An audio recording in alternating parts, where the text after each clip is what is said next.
السلام علیکم پیارے بہن بھائیوں، آج ہم حضرت ایوب علیہ السلام کی دعا سیکھیں گے۔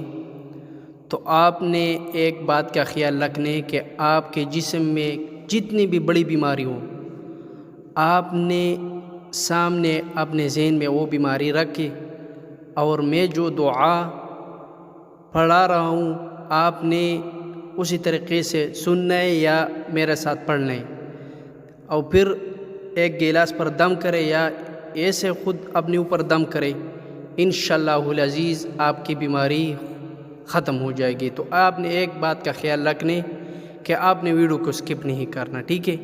تو چلیے شروع کرتے۔ حضرت ایوب علیہ السلام کی دعا، بیمار یہ دعا خود پڑھے۔ رب انی مسنی الضر وانت ارحم الراحمین۔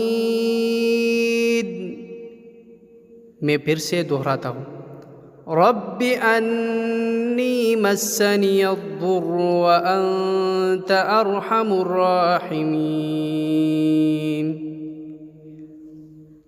ترجمہ: مجھے بیماری لگ گئی ہے، اس سے نجات دلا کے تو ارحم الراحمین ہے۔ تو انشاءاللہ العزیز اس طرح آپ نے دعا کو سننے یا اس کو آپ نے سامنے رکھ کر وہ بیماری جو آپ کے اندر ہے، چاہے کوئی بھی بیماری ہو، انشاءاللہ العزیز اس کی دعا سے آپ کی بیماری جاتے رہے گا انشاءاللہ۔